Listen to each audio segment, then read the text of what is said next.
Well, it's time to start a busy week of manager specials as we return today for the first of two manager specials we'll be discussing from the EFL Championship over the next 2 days. Today, we start with the unplanned managerial change, and actually, these two link together pretty well because arguably the man that was initially wanted by the second club has ended up being taken by this one. And that is because yesterday, Middlesbrough announced the confirmation of their new head coach, Kim Hellberg, who joins from Hammarby IF following Rob Edwards' departure to Wolves after just a few months in charge. We're going to talk about the new man, what we can expect from him at Borough. And again, the reason this hasn't been an instant release is because I wanted to make sure I had my facts right about both Kim Hellberg and for tomorrow for Swansea's one before I went and did the episode. But we're going to talk about the new man, we're going to talk about the old man and what we expect for Borough for the future. Most of the regulars will know how this works by now. If you're new along, let's start with Rob Edwards and his tenure at Middlesbrough, albeit a short one.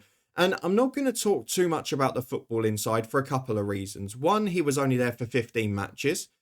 Two, we covered it in great detail in the summer when he went to Borough. For myself as a Luton fan, I'd seen a lot of his football, a lot of the ups and downs. So you can go back to that if you really want to see it. But the other thing that I do want to discuss when it comes to Rob Edwards is the move, which has obviously been a controversial one, the timing, whether it's the right decision from a footballing point of view and the factors behind it. And of course, the way it was done, which does seem to be, unfortunately for Rob Edwards, a developing pattern. It's something that cropped up when he left Forest Green for Watford, and it's now something that's happened again with the Middlesbrough to Wolves move. Now, we do have to discuss some mitigating circumstances here. Let's just deal with the on the pitch very quickly. There is no doubt that in his 15 games in charge, Rob Edwards did very well with Borough. There were a few eyebrows raised in that second match of the season when they lost 4-0 at home in the League Cup.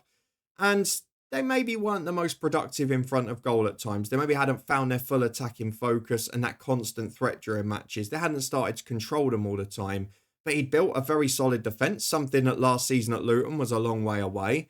And had maybe learned some lessons from his time coming back into the Championship there. So on a positive front, on the pitch, I think he set Middlesbrough with a solid base in pretty good stead, having got through a relatively tough run of fixtures at the start of the season and pretty much unscathed, with the club still in the top two even at the time of recording this when Kim Hellberg is about to take over. Okay, they're playing at home to top of the table tonight at the time of recording. However, off the pitch, obviously there's controversy about the move. Now, one of the things we have to say on this podcast, because we got it over lockdown from interviewing so many footballers across the EFL and whatever else, is that the geographical factor does play a huge part. Now, timing-wise, I still think it's a bad look, and I don't think from a footballing point of view, it's a decision that most managers would have made. Yes, a chance in the Premier League, but let's be honest, Wolves are pretty much gone, barring a miracle at the moment, and Borough have got a very good chance at the top 6 this year, if not more. You'd certainly expect them to be in the race at a very minimum.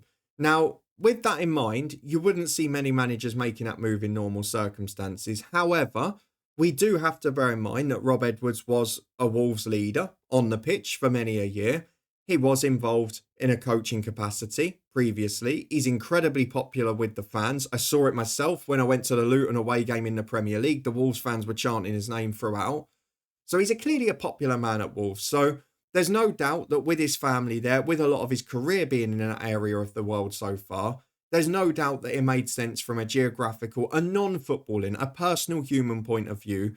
It was obviously the right move, but from a footballing point of view, and more importantly, the way it was handled was really poor. He could have come out from the start and said, look, this from a personal, a geographical, from a family point of view could be a really important move to me. And I get that often agents gets involved and says not to say a lot, but I don't think it was handled particularly well. And I think there could have been a lot more good grace if it had been done in the right way. And as I've mentioned, it's something that has become a pattern for Rob Edwards over the recent years. And that's something that he's going to have to carry with him, particularly if the Wolves stint goes as many expect it will. However, on the pitch, left the club with pretty solid foundations in a good place after a good start to the season, and Borough have continued that with 4 points out of 6 since then, albeit a bit of frustration away at Oxford at the weekend. And we'll talk a little bit more about the playing style and some of the problems later, which we've discussed extensively in the weekly prediction shows this season. With Rob Edwards out, though, we need to move on to the new man. Kim Hellberg is at the helm of Middlesbrough now. Let's have a quick look at the Borough statement. The club are delighted to announce the appointment of Kim Hellberg as head coach, a young 37-year-old Swede, joined by his long-term assistant and linking up with Adi Viviash, who we mentioned was a key component in the summer coming into the club, and obviously had done a great job at Coventry before alongside Mark Robbins and the staff there. The pair joined from the runners-up in Sweden, Hammarby, who Hellberg guided to successive second-place finishes. Now, this was a little bit of a weird one because Sweden's top flight this year, I don't know if many of you followed it, was one of the most bonkers seasons you've seen. There was sort of the Leicester story where a small, tiny town were able to win it with a record top flight points total. It just came out of nowhere. It was a fantastic season. They dominated the league. So, on one hand, it's sort of considered a little bit of a frustrating season for Hammarby that they've missed out on the title to what is a smaller perceived team.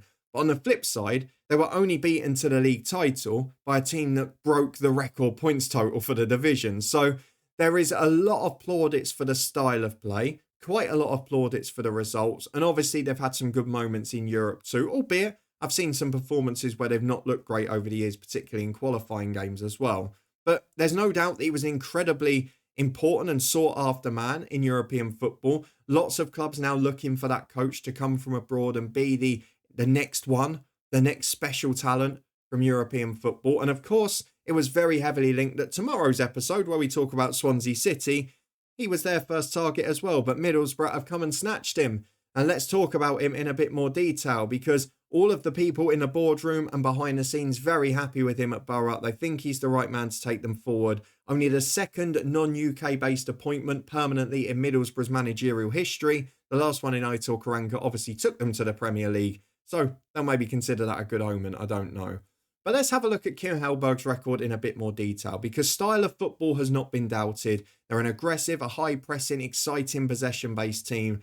They want to control, and from that sense, maybe from what I saw at times when Luton tried to develop in the Premier League, there are similarities to the style, at least, that Rob Edwards was working towards implementing. And now that's something we've criticised in the last couple of manager specials, particularly when we go back to the last one at Norwich. We've constantly talked about a team that have changed the goalposts every time they've appointed a manager, going from someone who's pragmatic to all-out football to someone who likes to play attacking football but has seen the squad and has decided to be a little bit more counterintuitive.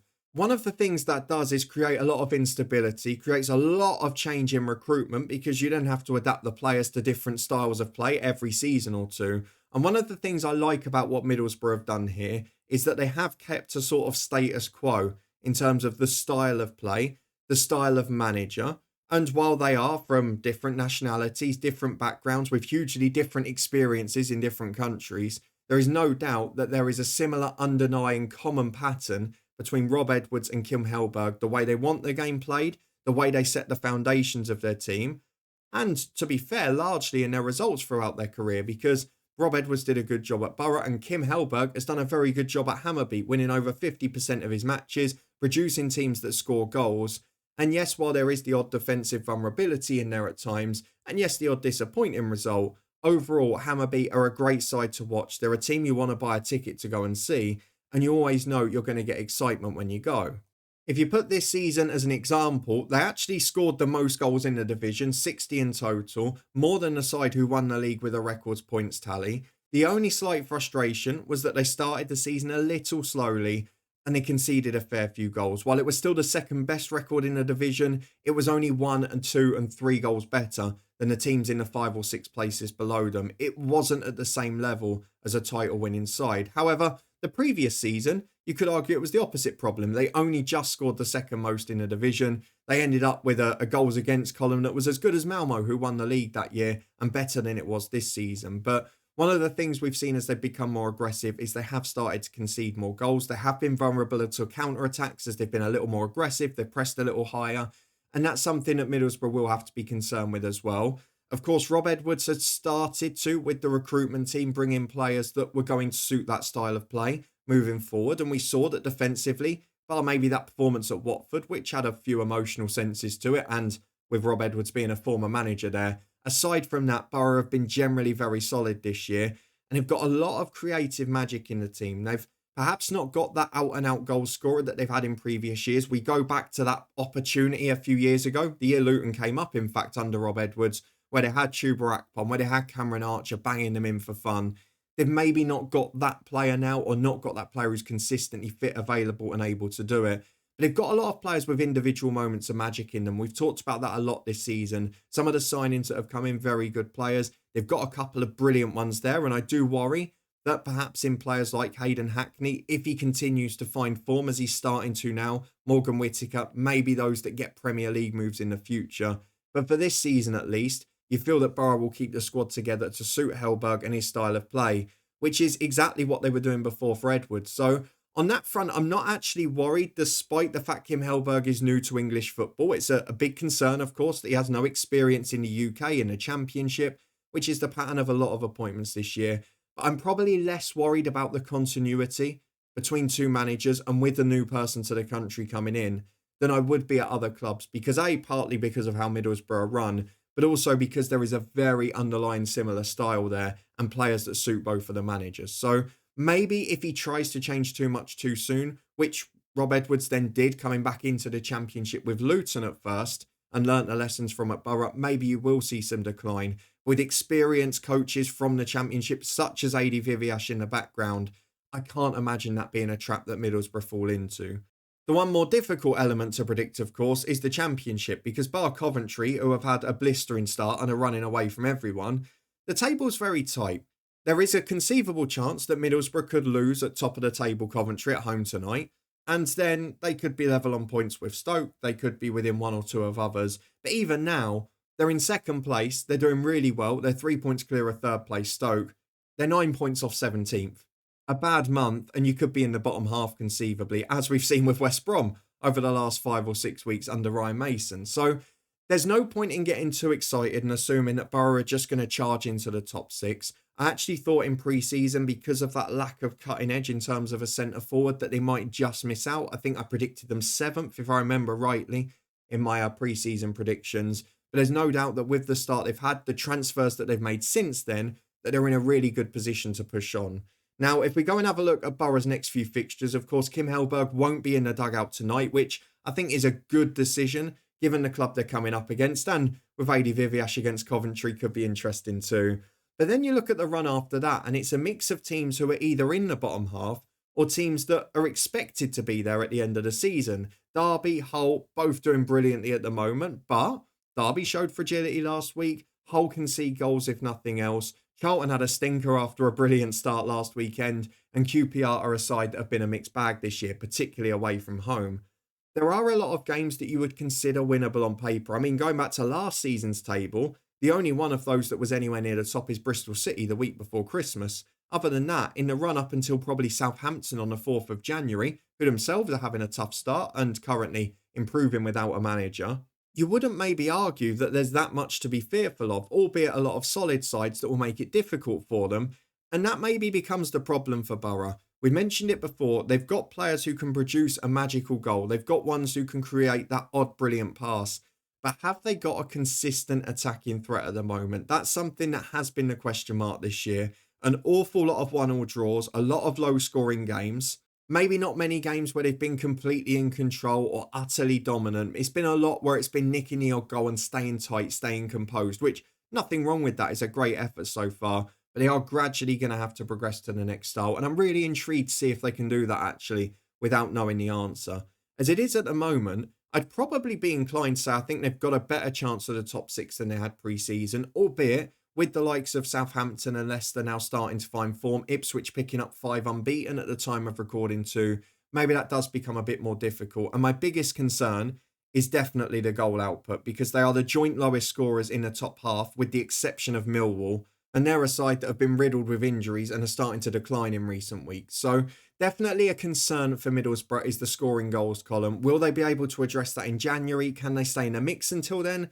With the fixtures they've got, you'd argue maybe so. And perhaps they'll be able to push on under Kim Hellberg and gradually become a more aggressive team. But as we mentioned, that took him a year to 18 months with Hammarby to come that exciting, attacking, free-flowing side that, yes, conceded a few more goals, but always looked like scoring 2 or 3 a match. And that's something in their first season wasn't the case. It was a gradual build, as Rob Edwards was doing before. And I think that's going to remain the case at Borough. So interesting to see what the expectations will be this season, if he's given time, if they have a tough start and fall away from that top 6.